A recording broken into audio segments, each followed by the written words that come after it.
Daniel Carvalho, representante a la Cámara por el Departamento de Antioquia, se suma a esta conversación aquí en Consejo de Redacción. Los saludamos muy amablemente, que a esta hora se conecta con nosotros vía virtual, de forma virtual. Representante, muy buenos días y bienvenido a Consejo de Redacción.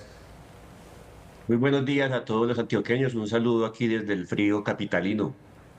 Bueno, aquí sí le tenemos que decir que hay un ambiente y un clima muy sabroso en la ciudad de Medellín. Representante, este fin de semana, la verdad, vimos a través de redes sociales muchos videos, incluso parte de su declaración o parte de su discurso en medio de la instalación del Congreso de la República. ¿Qué le dijo usted al presidente? Por lo menos veíamos que usted decía, presidente, no creo que usted sea un ladrón, o por lo menos no considero que usted vaya en contra de esas normas, pero ¿qué está pasando en su gobierno? ¿Qué fue lo que usted le dijo al presidente de la República?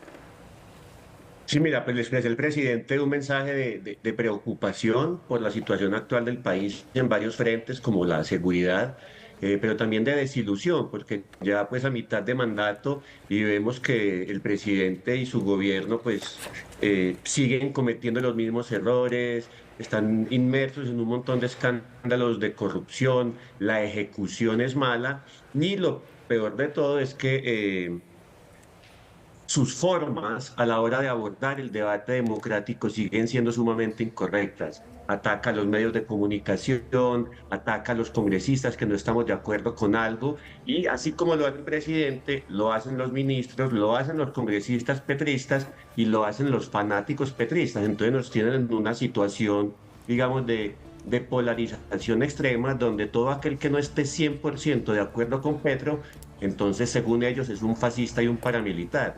Creo que para un país que ha padecido tanta violencia, esto no es correcto, y entonces eso fue pues como parte de todo lo que le hice saber al señor presidente. Representante, sin duda uno de los momentos más incómodos en medio de esa instalación fue cuando el presidente de la República dijo que su gobierno era eficiente. Ahí algunos congresistas se rieron e incluso chiflaron al o al mandatario de los colombianos. ¿Qué piensa usted de esto? ¿Ha sido eficiente este gobierno? No, no lo ha sido, y la prueba, pues, eso no es un tema de opinión, son los indicadores de ejecución, que finalmente son, digamos, las herramientas que uno tiene para hacer control político.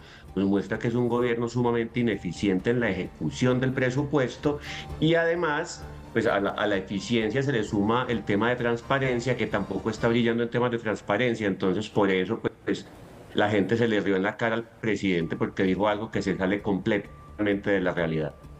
¿Cuál es el panorama en este momento en el Congreso de la República? ¿Cómo quedan las fichas para estos debates y para estas reformas que se pretenden hacer durante este segundo periodo legislativo, como por ejemplo la reforma laboral?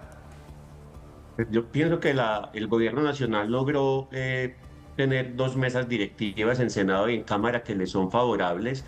Dependerá de los nuevos presidentes de Cámara y Senado, pues darle un correcto trámite al debate legislativo, agendar no únicamente los proyectos del gobierno, sino también la agenda de los propios parlamentarios, hacer respetar al Congreso cuando el presidente o sus ministros lancen declaraciones irrespetuosas, como fue el año pasado.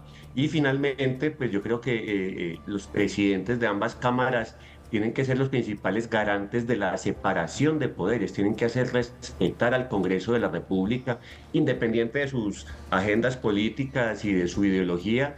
Pues es un hecho que aquí hay una separación de poderes, el legislativo es un poder aparte, y no podemos ser simplemente unos notarios o unos apéndices del gobierno nacional. Nosotros no estamos para servirle al presidente de la República, sino a los colombianos.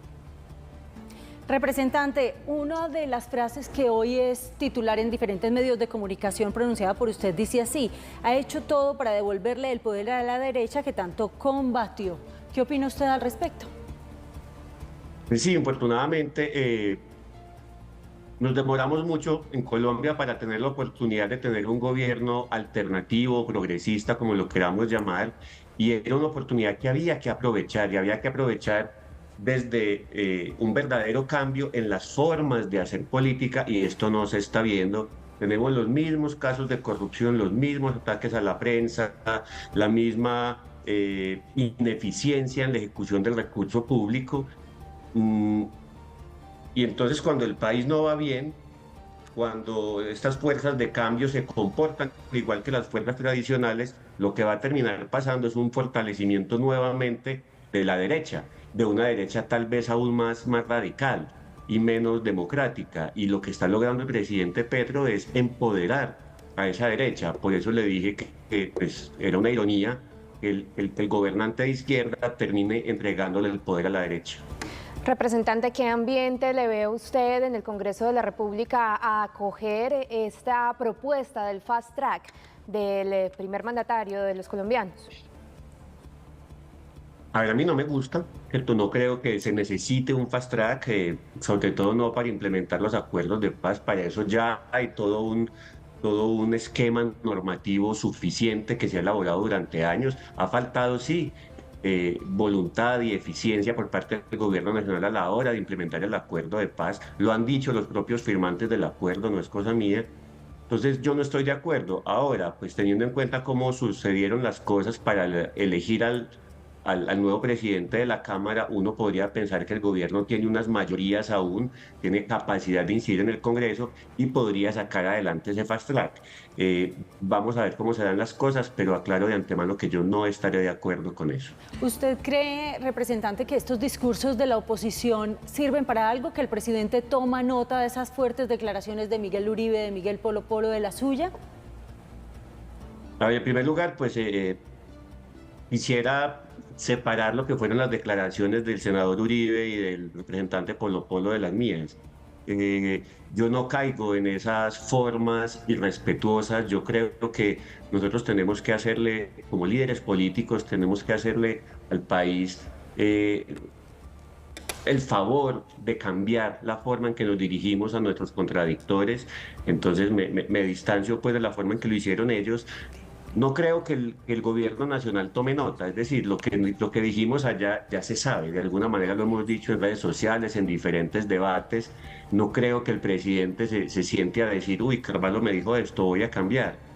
Pero sí me parece que es muy pertinente que en la instalación del Congreso haya un espacio para los que pensamos diferente y podamos hablarle, pues no solamente al presidente, sino al país.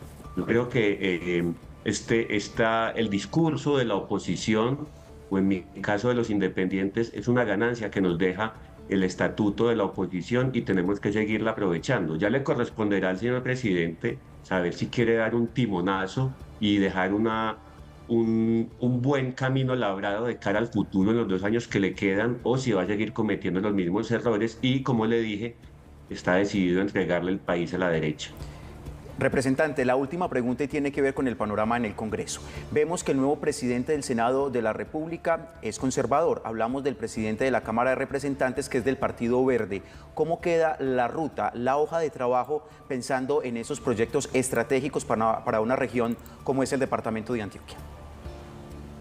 A ver, para Antioquia, pues hemos visto las dificultades que tenemos con el gobierno nacional para la asignación de recursos, incluso palabras irrespetuosas o mentirosas por parte del señor presidente. ¿Qué nos queda? Nosotros vamos a estrenar una comisión accidental que se va a dedicar a las obras de infraestructura de Antioquia. Hemos hecho un trabajo juicioso como bancada alrededor de las vías 4G. Ahí hemos logrado desbloquear algunas cosas, pero vamos a seguir encima. También logramos desbloquear unos dineros para unos arreglos que hay que hacerle al aeropuerto José María Córdoba, pero también vamos a seguir muy atentos a esto, porque este año debe entregarse el plan maestro del aeropuerto que nos va a determinar si a futuro hay que construir o no una segunda pista. Esto es sumamente relevante para toda Antioquia. No hay proyectos de ley específicos, digamos, de gran interés para nuestro departamento, son proyectos de ley general para la nación, pero sí me parece muy importante que la bancada antioqueña, junto con las universidades y el empresariado paisa, pues sigamos trabajando mancomunadamente para hacerle frente a unas decisiones o a unas posiciones de un gobierno que definitivamente no quiere Antioquia y que de alguna manera está intentando como castigar el hecho de que Antioquia no le haga mucho caso. Hace unos meses tuvimos un enfrentamiento con el presidente donde él decía que había que priorizar los acueductos en Urabá en lugar del túnel del Toyo, y pues al día de hoy tampoco ha avanzado con los tales acueductos en Urabá. Les va a tocar seguir estando muy atento a las declaraciones del presidente, a la forma en que se asignan los recursos y al avance principalmente de las obras de infraestructura en Antioquia. Muy bien, Daniel Carvalho, representante de la Cámara por el Departamento de Antioquia, muy amable siempre por sacar este espacio para Consejo de Redacción. Un feliz día. Feliz día para ustedes y todos los antioqueños.